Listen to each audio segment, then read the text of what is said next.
Hi there, folks, and welcome to another exciting edition of Israel Explained. We'll be talking about something other than the war today, or something at least not completely related to the war, or tangentially related to the war, which is a crisis in the coalition. If there's one question I get more than any other question, it's when are there going to be elections in Israel? It's also my least favorite question because I don't know how to answer it. Because on the one hand, Netanyahu has great survival instincts, and this coalition has a lot of reasons not to dissolve itself. On the other, there's massive external pressure on this government to fall. Most of the Israeli people want it to fall. They feel like it's inept. They want Netanyahu out. And therefore you feel like there's a lot of pressure on the government, but you don't really know when that pressure is going to cause this particular nut to crack. And today, it looks like that nut might be under pressure that could crack it for the first time since the war started, and arguably for the first time in its existence. I think it's under immediate threat. And it was somewhat self-inflicted. So let's start with the beginning of this story. A couple months ago, the military said that they need more manpower, or I should say personnel, because in the IDF it's not manpower.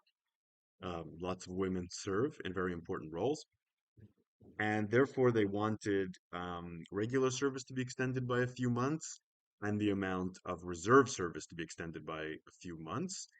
And when you get an exemption from reserve service, to be pushed up. There were already a lot of tensions in society about this issue for many years because Haredi people in Israel and Arabs in Israel, for different reasons and in different ways, get an exemption to military service. And this war, which has had involved so much sacrifice by the soldiers in the field, has really sharpened that divide and created a lot of antagonism between those who do serve and those who don't serve. This new law was going to put more burden on the shoulders of those who serve, and meanwhile, more money, because the Haredi parties in the government have so much influence, would be going to Haredi institutions. A lot of people in the army, throughout Israeli society, even in the Likud, the Netanyahu's party, resented this. Um, Today, Yoav Gallant, the defense minister, said that he would not support and would not sponsor a law that did not involve a more just distribution of service and one that wasn't agreed upon by all parties in the coalition. And this is very significant because Gantz and Eisenkot's party um, does not agree with this law and has said that they would not vote for it unless there was a more equitable distribution of service. So today, Gallant, the defense minister, and I remind you, the most senior minister from the Likud, gave a speech. And he said the following, quote, "We cherish and appreciate those who dedicate their lives to learning the Torah. However, without physical existence, there is no spiritual existence. Our security challenges demonstrate that everyone must bear the burden of service, all parts of society." And that's something that Israeli politicians say very often. But then he veered off course to say something unexpected. He said, "I call on the Prime Minister to lead a joint course with all coalition factions and reach the necessary agreements on the draft law. I hope there are also parts of the opposition that will join the framework to be formulated."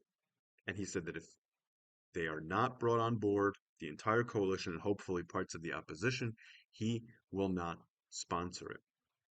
Now, the way the law was phrased, it was a law that was agreed upon by the Haredi parties. But now he's basically given Gantz a veto on the proposal. Anything Gantz doesn't agree to will not pass. Gantz gave a statement. He said all parts of Israeli society should take part in the right to serve. This is a security, national, and social need. He said we will work together with Defense Minister Gallant and all factions of the Knesset and all parts of Israeli society to promote an Israeli service outline with broad agreement as soon as possible. So Gantz said that he's happy to work within the coalition on this. So it might sound to you like there's no big problem. But there's a very big problem here. Gallant is intentionally, and there's no question that this is intentionally, causing a massive tear in the fabric of the coalition by doing this. You have to remember, Gallant and Netanyahu have a bitter feud going back to the days of the demonstrations against the government. When Gallant resigned, um, and there were massive demonstrations when Gallant resigned, causing Netanyahu to back down from some of the steps at the time. Since then, there's been a massive rift between them. Gallant seems to think that maybe he can be the next head of the Likud, and this is probably part of that bid in one way or another. For sure, this plays into the hands of Gantz in the short term, because Gantz can destroy this coalition now, at least potentially. And you have to ask yourself, does Gantz have any incentive to save this coalition? Well, on the face of it, he's committed to this coalition, and he said that he wants to serve in it while the war is ongoing. But he also has bad relations with Netanyahu. That's the problem with Netanyahu. He doesn't know how to work well with people. And Gantz is ahead in the polls. So if he goes to elections now, he's likely to win. But even more tempting, this is about as winning an issue as he can have. There's no issue that where Gantz has as much of an upper hand as this. Most Israelis support that Haredi individuals, men, should serve in the military and feel that it's deeply unjust that they don't. If Gantz can go to elections on this issue, it should actually make him stronger, not weaker. And then there's another element here. Gantz has rivals, Yair Lapid, and Avigdor Lieberman, both of whom run parties that also want the Haredim to join the military. They'll be looking for any sign of weakness from Gantz and compromise that he makes with the Haredim and with Netanyahu to pounce on him. And Yair Lapid has already pounced. He said his Yesh Atid party will be submitting a conscription legislation bill next week. He said, quote, it's egalitarian, efficient, and fair. All the Likud has to do right now is act like a Zionist party and vote for it. We can't win together if we don't fight together. End quote. This is an attempt to outmaneuver Gantz by showing that he is tougher on this issue than he is. And what Gantz risks here, and it's a serious risk, is that if he succumbs to this and reaches some kind of compromise Israeli people don't like, it could seriously lower his popularity and raise the popularity of Lieberman and Lapid, because this is an issue on which most Israelis feel very strongly. Now, why is this happening now, and why is this such a threat to the government? In 2 weeks, the amount of temporary time for funding that the Supreme Court has allowed for Haredi institutions without reaching a deal on this will run out. In 2 weeks, those institutions will stop receiving funding. The Supreme Court has already said it's not going to extend the kind of haphazard, temporary deals that have kept this funding going. You see, the fact that the Haredi individuals are not serving in the military is actually against the law in Israel. It's not something that can be upheld by the Supreme Court, and what's kept it up has been the government promise that it will legislate to fix this problem. But they haven't fixed this problem in years because it's too explosive politically. And what Gallant is doing now, 2 weeks before the deadline, is placing that political dynamite on the proverbial railroad tracks. The way the Haredi parties were planning to handle this was to send a memo to the court that they're dealing with it, hoping to get another postponement or extension, which may or may not have worked. But now it definitely won't work unless Gallant backs down or Gantz backs down. Now, this introduces a whole new factor into the equation. Now, for the first time, the Haredim have a reason to dismantle the government. This may sound counterintuitive, but there's a reason for that. In 2 weeks, their funding might run out, but if the government falls and there's elections, then the funding will not run out because then existing funding will continue and the court will be forced to enact it because there's no government to come up with a new law. So that way, the Haredi parties can kick the can down the road and hope that they can negotiate a better deal with the next government. Now, that's a risk, but it might be a better risk than letting the funding run out in 2 weeks. Um, because they want to be able to run out the clock. Maybe something will change. Maybe they'll do better in the elections than expected. This is now they have that calculation, which they did not have before. But that's not the only problem this coalition faces right now.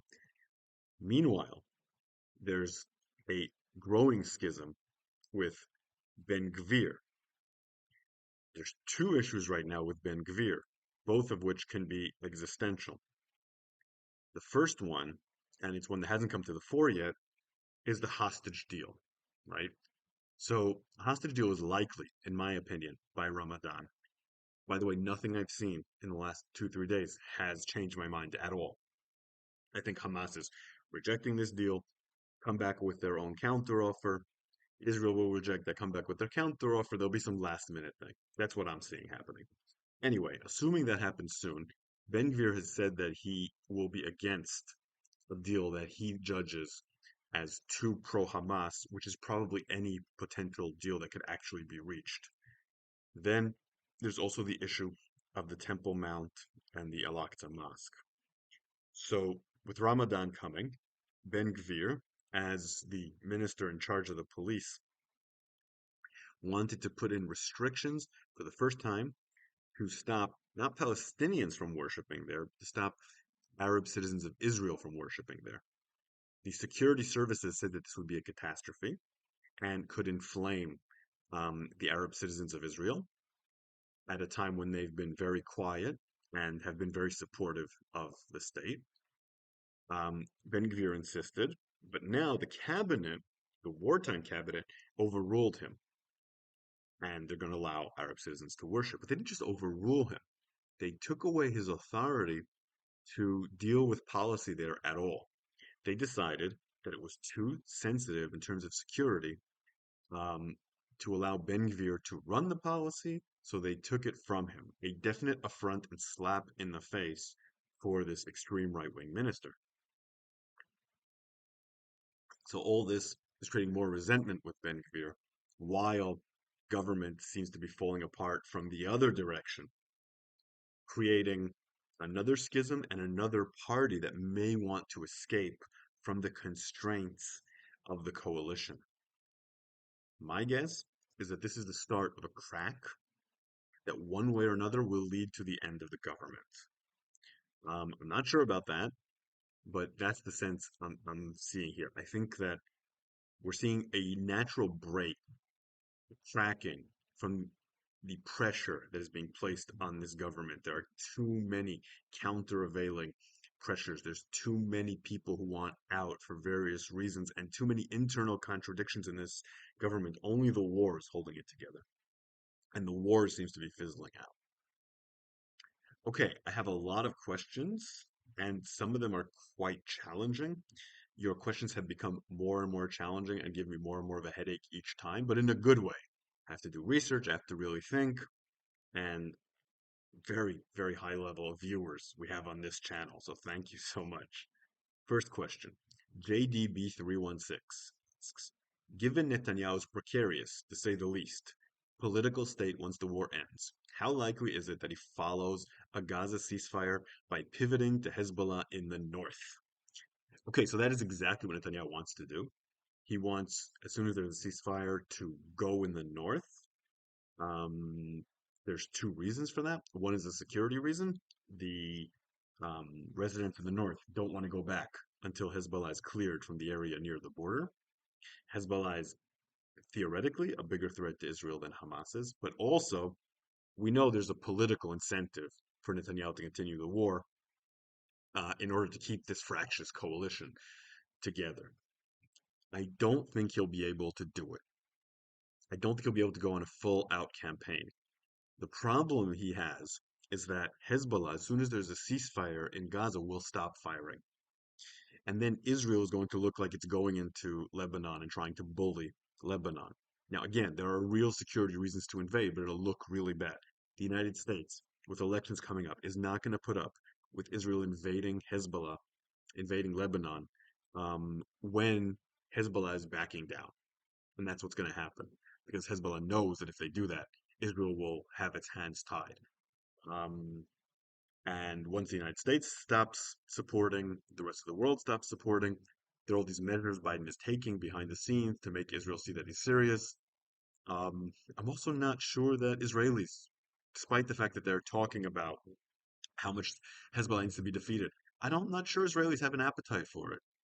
I'm not sure that people don't want the soldiers to come home and people to stop dying, and a war in Lebanon would be in many ways significantly more difficult than the war in Gaza. If pursued relentlessly, it will have significantly more Israeli casualties than Gaza, and the Israeli civilians will suffer much more from rockets. I don't see it happening. Netanyahu might try. I just think he won't be able to. And I think the coalition will not allow him to. That's my feeling. It could go either way. Leoa357 says, what are your thoughts on UNRWA? Do you think they should be abolished and replaced with something new? Are they an obstacle to peace? Do you think the Western leaders at the top had any genuine idea about Hamas's infiltration into the org, etc.? Okay, my thoughts are very similar to the Israeli government. I don't usually toe the Israeli line carefully, but on this I totally agree. They need to be abolished. And they need to be abolished for two reasons. One is they've been perpetuating the problem of Palestinian refugees demanding the right of return intentionally for decades now, which no other UN agency does. Usually you lose your refugee status after a generation. Palestinians have it forever. That's an incentive to continue the conflict. We want to de escalate the conflict, not continue the conflict. So, just for that, I think it should be abolished. Second, there's so many terrorists involved in this organization. I mean, it's ridiculous. UN organizations should not be up to their wazoo in terrorism. It needs to be stopped. Now, I understand there's a lot of difficulties logistically in taking what they're doing and transferring it to another organization. And if there needs to be an interim period where there's a transfer, fine, whatever. But UNRWA needs to be abolished and their role needs to end and needs to happen ASAP. And I think that's one of the things Israel needs to insist on in its negotiations. As for the top Western leaders, did they have any genuine idea? I don't think so. I think that there might have been intelligence reports with different estimates. I don't think it was the top of anyone's agenda. I'm not sure anyone had a clear picture. It's not like I think that Rishi Sunak and Biden uh, were sitting there on all this information and ignoring it. I think that now they're getting a lot of information about it because it's on the radar and on the agenda. Okay, now this was a really difficult one. Pratchett Guyman, who always asks great questions. Are we ever going to get an accurate idea of how many casualties have occurred in the Gazan side? A lot of mainstream news sources do the standard Gaza Health Ministries run by Hamas thing, and then from there assume the figures might be generally accurate. But I've also seen people looking into the stats more specifically and say the health ministry has to be wildly inaccurate, specifically about how many fighters have died versus women and children. So will we ever get an idea of how many Gazans have died, or are we just stuck with the Gaza Health Ministry numbers forever? Okay, so first of all, we're definitely stuck with those numbers right now. Long term, once the war is over, you'll be able to execute a much closer examination of what happened there and what the numbers are. But I think you can expect the numbers to be um, wildly disputed forever. This conflict is too partisan for anyone to ever accept numbers. And we've seen that with a lot of other events in history where the numbers are just disputed forever. As for right now, it's totally stuck with the Gaza Health Ministry because no one else has access to those areas. Israel doesn't stick around to count the dead, and no international group can monitor them. Israel's not allowing them in, and it's dangerous. If you look at how these reports have been treated, generally speaking, there's a lot of people who say that they're trustworthy, although not necessarily 100% accurate, whatever that means. I'll give you an example. Michael Ryan of the World Health Organization said the ministry's numbers might not be, quote, perfectly accurate, but he added, they largely reflect the level of death and injury. I don't know what that means. Like, they're not accurate, but they are accurate. Hamas has an interest in inflating the numbers, and everyone, even the people who defend these numbers, admits they don't separate civilians from combatants properly, and that might be the biggest weakness. Now, without full access, I've seen external actors try to estimate what's going on there. The Lancet, which is, of course, the most prestigious medical journal in the world, estimates that 68% of the casualties are civilians. Yagil Levy, an Israeli professor, estimates that 61% of the casualties are civilians. Meanwhile, the Johns Hopkins Center for Humanitarian Health at Johns Hopkins University found the war, if it was going to continue at its status quo until its estimated conclusion, would result in somewhere between 58,000 and 74,000 deaths. Um, so I have no confidence in the Hamas numbers, but there's no question that thousands of civilians, including women and children, have died. And I think in any analysis that we have of this conflict, we have to face that. There's no point in pretending it's not happening or trying to minimize it or say, oh, they all deserve it. We need to look straight in the eyes of the situation. What Israel is doing right now in Gaza is justified, but it has a tremendous cost. So every day that Israel is doing this, women and children who are not to blame for Hamas's actions are dying. And that has to fit into our calculations if we're human beings with empathy and caring for others. And then another, even more difficult question, or similarly difficult question. Harry Newhoff asks, and I really didn't want this question, Harry, but I'll answer it anyway. Can you address the 40 beheaded baby story? On Haaretz's list of victims, supposedly there was only one baby killed altogether. Is that true? Why is it still reported if it's not? Are the Gazan Ministry's health list of victims reliable? And have they been disproven by any Israeli government agency or NGO? Okay, so first the easy part. There's been a lot of babies killed on October 7th, some slaughtered in absolutely horrifying ways. I'm not going to go into the details, but there's more than 40 killed. Now, what about beheaded babies? Um, there's no confirmation of 40 beheaded babies. Honestly, I don't think there's anything near that number. I looked into what could be confirmed. Um, so